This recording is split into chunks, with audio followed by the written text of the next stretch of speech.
नमस्कार दोस्तों, good evening.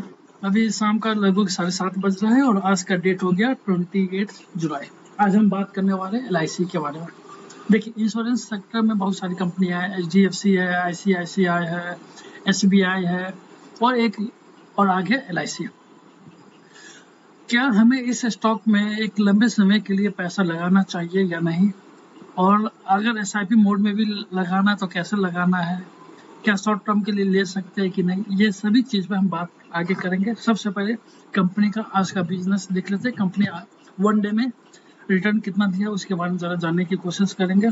आज का कंपनी का हाई रहा 679.25 का, जबकि लो है 674 का, और रिटर्न दिया है 0.08% पॉजिटिव में रिटर्न दिया है, क्योंकि 0.55 रुपीज अपने CMP से अप गया है। और इसका जो आज का क्लोजिंग रहा 674.90 के आसपास का।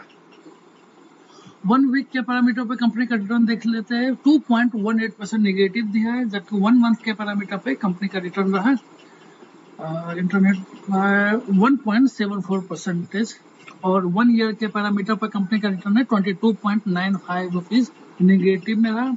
और कंपनी इतने लंबे समय से है नहीं, इसी साल कंपनी अपना मई में IPO लेके आई थी, और 5 ईयर में भी कंपनी का रिटर्न आपको वही दिख रहा है 22.95 रुपीज।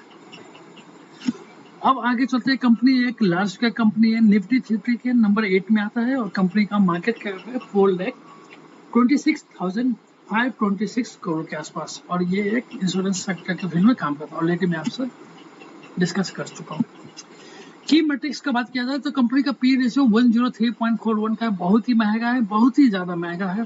PB रेशियो 61.08 के आसपास। डिविडेंड यील्ड हालांकि 1 रुपीज समथिंग पैसा दिया ऐसा, लेकिन वो CMP से अगर निकालेंगे तो वहां पे अभी शो नहीं कर रहा, इसलिए यहाँ पे कुछ भी डेटा आपको दिख नहीं रहा है। सेक्टर का P रेशियो 19.65 के आसपास है, जबकि सेक्टर का PB है 2.13, और डिविडेंड यील्ड है सेक्टर का 0.88%। तो की मैट्रिक्स मुझे कोई खास अच्छा नहीं लगा। मतलब हम उस पैरामीटर पर अगर हमें स्टॉक को अपने पोर्टफोलियो में रखना है, और उस पर्सपेक्टिव से हम ये देखें कि क्या की मैट्रिक्स अच्छा है, तो मेरे हिसाब से ना।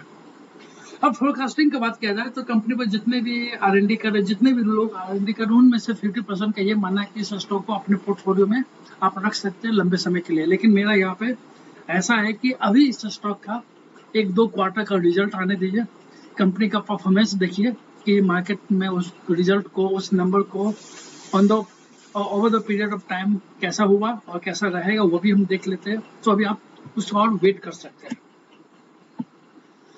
कंपनी का फाइनेंशियल स्टेटमेंट का बात किया जाए तो कंपनी का रेवेन्यू टोटल चीज मतलब 2018 से लेकर 2022 के पैरामीटर को देखेंगे, लेकिन हम लास्ट ईयर से पर हम कंपेयर करेंगे। और लास्ट ईयर का डेटा जरा इंटरनेट कमजोर है, वीक है, इसलिए डेटा आ नहीं रहा है। लास्ट ईयर का यहाँ पर देख लीजिए। लास्ट ईयर में कंपनी का टोटल रेवेन्यू रहा 7,07,859 करोड़ के आसपास, जबकि 2022 का ये टोटल रेवेन्यू इंक्रीज हो जाता है 7,24,536 करोड़ के आसपास। वहीं पर नेट इनकम की बात किया जाए 2021 का नेट इनकम रहा लगभग 3,000 करोड़ का, जबकि 2022 में यही नेट इनकम इंक्रीज होकर हो जाता है 4,124.70 करोड़। तो नेट इनकम और टोटल रेवेन्यू कंपनी का इंक्रीज हुआ है, तो ये बेहतर है, कंपनी के पैरामीटर के हिसाब से बेटर है, और ये अच्छी चीज है। अब कंपनी का होल्डिंग पैटर्न देख लेते हैं। कंपनी का होल्डिंग पैटर्न कैसा है ये देख लीजिए। प्रमोटर के पास 96.50 है, जो कि इसका प्रमोटर आपको पता है गवर्नमेंट ऑफ इंडिया है। और एक और चीज मैं यहाँ पे आपको बताना चाहता हूँ, देखिए कंपनी का ये जो LIC का इक्विटी आया अभी मार्केट में लगभग 3.5% आया, और 3.5% के हिसाब से ये निफ्टी 50 के 7 नंबर पे आ गया, 4 लाख करोड़ का मार्केट कैप हो गया। मतलब आने वाले समय में जो सेबी का रूल एंड रेगुलेशन है कि आने वाले कुछ समय में कंपनी अपना स्टॉक कम करेंगे, ये 75 तक ले जाएंगे। जो 96 आप देख रहे हो उसको ये कम करके 75 तक ले जाएंगे। अगर वो 75 तक ले जाते हैं, 75% ले जाते हैं, तो समझ लीजिए इसका नंबर ऑफ इक्विटी मार्केट में बहुत ज्यादा हो जाएगा। इसका मतलब ये हुआ कि एक ही शेयर को खरीदने के लिए जो हम लोग हैं, मतलब कम दाम पे ये चीज हमें मिलेगा। तो मेरा यहाँ पर एक और चीज है जो कंपनी के निगेटिव के फेवर में है कि इस स्टॉक को लंबे समय के लिए आप इस पैरामीटर पर भी, होल्डिंग पैटर्न पर भी आप नहीं रख सकते हैं। लेकिन दूसरा चीज यहाँ पे ये है कि अगर किन्हीं को डिविडेंड के पर्पज से लेना है तो आप डिविडेंड पर्पज से ले सकते हैं, क्योंकि ये पीएसयू सेक्टर और गवर्नमेंट ऑफ इंडिया का जितना भी पीएसयू है उसमें से 90% पीएसयू सेक्टर का अगर आप बात करें तो अच्छा खासा डिविडेंड देता है over the period of time पर। म्यूचुअल फंड का बात किया जाए तो 0.74% है, जबकि DIR 0.31% है, FII 0.12% है और अपर मैनेजर लोगों के पास लगभग 2.32% है। तो यहाँ पे इंडिविजुअल का बात किया जाए तो सबसे ज्यादा आप देख सकते हैं हम ही लोग हैं, जो मतलब रिटेलर अपर मैनेजर से लोगों के आसपास है।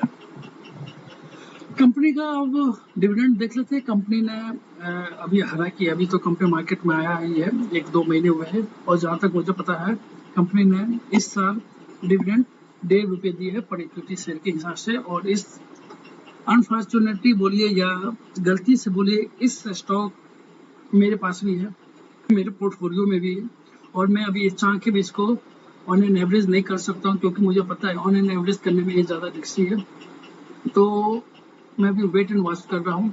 बाकी आपकी मर्जी, अगर आपके पास ये स्टॉक है तो मैं आपको भी यही सजेशन दूंगा कि आप वेट एंड वॉच कर लीजिए, बेटर रहेगा। बाकी पैसा आपका, प्रॉफिट आपका, लॉस आपका, और ये सिर्फ मैं आपको एक नॉलेज के लिए बता रहा हूँ। और चलिए, थैंक यू सो मच। अगर आपको कोई नॉलेज और इन्फॉर्मेशन देना है तो आप मुझे कमेंट बॉक्स में दे सकते हैं।